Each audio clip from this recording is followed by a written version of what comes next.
अस्सलामु अलैकुम वरहमतुल्लाहि वबरकातुहू। तो आज हम बात करेंगे हज और उम्रा के हवाले से। इस वीडियो में मैंने बहुत सारे पिक्चर्स के साथ आपको उम्रा और हज का तरीका बताया हुआ है। तो चलिए देखते हैं। सबसे पहले हम एहराम के बारे में बात कर लेंगे कि इस वीडियो में यहाँ पर दिया हुआ है एहराम का क्या तरीका है। आप चाहें तो स्क्रीनशॉट ले लें और यूज़ करें। नेक्स्ट हम बात करेंगे तलबिया की। तो तलबिया हरम शरीफ पहुँचने तक पढ़ते रहें। आप सबको पता है तलबिया क्या है, और यहाँ पर अगर नहीं पता हो तो ज़रूर स्क्रीनशॉट ले लें इसका। नेक्स्ट हम बात करेंगे मस्जिदुल हराम में दाखिला लेने की। तो मस्जिदुल हराम में सीधा पैर रखते हुए दाखिल हों और स्क्रीन पर जो दिख रहा है ये वाली आप सूरह पढ़ सकते हैं वहाँ पर। नेक्स्ट हम बात करेंगे बैतुल्लाह में क्या करें। तो बैतुल्लाह पर पहली नज़र पड़ने पर मांगी हुई सारी दुआएं कबूल होती हैं, ये आप सबको पता है। तो जल्दी से दुआएं कर लें और ज़रूर पढ़ें अल्लाहुम्मा अंत सलामु व मिनका सलामु फ़हय्यिना रब्बना बिस्सलाम। तो नेक्स्ट हम बात करेंगे तवाफ़ के बारे में। आपको मैं बता दूं कि तवाफ़ की नियत कर लें। इत्तिबा और इस्तलाम का यहाँ पर स्क्रीनशॉट आप चाहें तो ले सकते हैं। नेक्स्ट इसके बाद बिस्मिल्लाह शरीफ ज़रूर पढ़ें। नेक्स्ट हम बात करेंगे तवाफ़ के बारे में कि तवाफ़ काबा का 7 चक्कर लगाकर किया जाता है, ये सबको पता है। और ये जो नीचे दुआ लिखी हुई है, रुकने यमानी और हज़रे अस्वद के बीच ये दुआ पढ़नी है। दुआ है कि रब्बना आतेना फिद दुनिया हसनतो व फिल आखिरति हसनतो वकिना अज़ाबन्नार।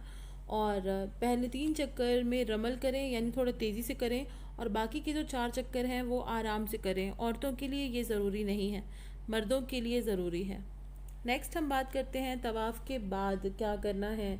तवाफ़ के बाद एहराम से अपने कंधे को ढक लें और 2 रकात नफिल नमाज अदा करें मुकामे इब्राहिम के पीछे। अगर जगह ना मिले तो आप कहीं पे भी पढ़ सकते हैं।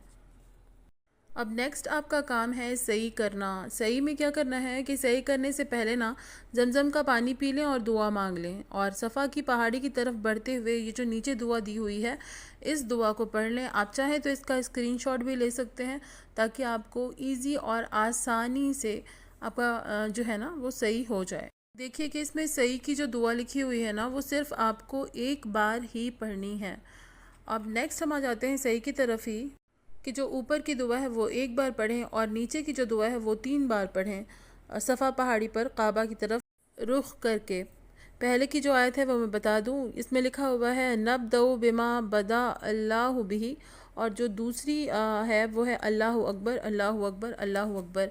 अब हम आ जाते हैं मरवा पर, और मरवा पर ये दुआ 3 बार पढ़नी है कि ला इलाहा इल्लल्लाहु वल्लाहु अकबर, ला इलाहा इल्लल्लाहु वहदहु ला शरीक लहु लहुल मुल्कु व लहुल हम्दु व हुवा अला कुल्ली शैइन कदीर।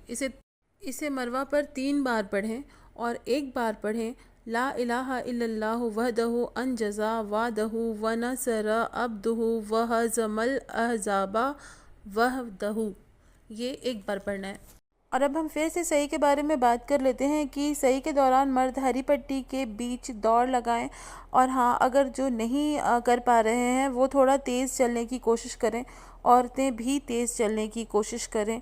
और ये दुआ पढ़ें कि रब्बिग़फिर वरहम इन्नका अंतल अज़्ज़ुल अकरम। अब ये हो जाने के बाद सिर के बाल उतारने की बारी आती है, और सही के बाद बाल उतार लें या फिर बाल कतर लें। बाल का उतारना बेहतर है, लेकिन अगर कोई उम्रा में बाल कतरे और हज में बाल उतारना चाहे तो वो भी कर सकता है। और औरतों के लिए बाल जो है वो 1 अंगुल की लंबाई तक ही काटने का हुक्म है। मुझे ये किताब बहुत अच्छी लगती है क्योंकि मेरे अम्मी अब्बू जब जा रहे थे ना उम्रा को, तो ये किताब ना उनको मिली थी, मुझे बहुत अच्छी लगी। देखिए इसमें पूरे तरीके से बताया गया है हज का क्या तरीका है। जुल्हिज्जा में मिना में सबसे पहले तो गुस्ल कर लें, एहराम पहन लें और नियत कर लें कि लब्बैक अल्लाहुम्मा हज्जा। और सूरज निकलने के बाद अपने मकाम से मिना को जाएं और मिना में सारी नमाज़ें जमात के साथ अदा करें। रात में अच्छे से सो जाएं और सूरज निकलने के बाद मिना से अराफात को जाएं। ज़ोहर असर और खुतबा नमीरा मस्जिद में ही सुनें, और अराफात की पहाड़ी पर अल्लाह का ज़िक्र करें और उनसे अपने गुनाहों के लिए माफ़ी मांगें, क्योंकि माफ़ी ही सबसे ज़्यादा ज़रूरी है हम सब के लिए। अब मगरिब की अज़ान के बाद मिना से मुज़दलिफ़ा जाएं। मुज़दलिफ़ा में मगरिब और इशा मिलाकर पढ़ें। अब जब ये हो जाए तो تو 70 کنکڑیاں چن کر رکھ لیں اور مزدلفہ میں رات میں آرام کر لیں۔ اب فجر کی نماز کے بعد طلوع آفتاب تک دعا کریں، پھر منا جائیں، دعا لا الہ الا اللہ واللہ اکبر پڑھیں اور وادی محصر سے گزرتے وقت اپنی چال کو تیز کر لیں۔ اب جیسا کہ پکچر میں دکھ رہا ہے کہ صرف جمرات العقبہ جو کہ پہلا والا ہے اس کو کنکڑی ماریں، کنکڑی مارتے وقت جمرات کی طرف شکل رکھیں اور عقبہ کو اپنے بائیں ہاتھ کی طرف رکھیں اور منا آپ کے داہنے ہاتھ کی طرف رہے گا جیسا کہ پکچر میں دکھ رہا ہے۔ نیکسٹ قربانی کریں، بال اتاریں اور طواف الافاضہ کریں۔ اب مکہ سے منا جائیں اور منا میں رات گزاریں اور منا میں آپ 2 سے 3 دنوں تک رہ سکتے ہیں اور 13 ذوالحجہ شروع ہونے سے پہلے ہی منا سے اگر نکلنا چاہیں تو آپ نکل سکتے ہیں۔ منا میں رہتے ہوئے جمرات کو کنکڑیاں ضرور ماریں، جمرات الصغیرہ اور جمرات الوسطیٰ کو کنکڑی مار کے آگے بڑھیں اور دعا مانگیں اور جمرات العقبہ کو کنکڑی مار کر بنا دعا مانگے آپ آگے بڑھ سکتے ہیں۔ آپ دیکھ سکتے ہیں کہ پکچر میں بھی شو ہو رہا ہے۔ اب اللہ کا شکر ادا کریں کہ اب تو آپ حاجی ہو گئے ہیں الحمدللہ۔ اگر آپ یہ سب صحیح سے کر لیتے ہیں تو آپ حاجی ہو گئے ہیں، ٹھیک ہے۔ نیکسٹ ہم بات کر رہے تھے مدینہ کی زیارت کے لیے۔ تو مدینہ کے لیے 8 سے 16 گھنٹوں کا سفر ہے ہی، ویسے تو آج کل بلیٹ ٹرین وغیرہ بھی ہیں تو تھوڑا ٹائم کم ہو گیا ہے، اور وہاں پر زیارت کرنے کی جگہیں ہیں کچھ۔ سب سے پہلے تو مسجد نبوی، وہاں تو جانا ہی جانا ہے۔ مسجد قباء ضرور جانا ہے کیونکہ یہ رسول اللہ صلی اللہ تعالیٰ علیہ وسلم کے ہاتھوں سے بنائی ہوئی مسجد ہے، اور یہاں 2 رکعت نماز ضرور پڑھیں۔ مسجد قبلتین جانا ہی جانا ہے، بہت زیادہ ضروری ہے۔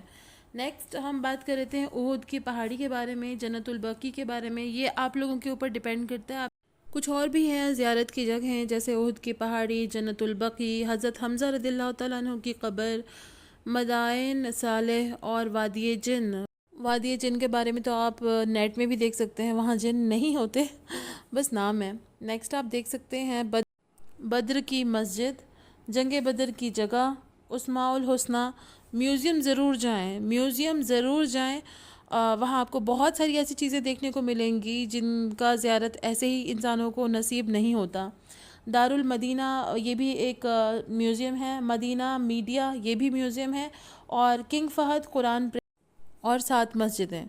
اور اب میں بس یہی کہنا چاہتی ہوں کہ پلیز میرے ویڈیو کو لائک کریں، کامنٹ کریں، سبسکرائب کریں۔ السلام علیکم ورحمۃ اللہ وبرکاتہ۔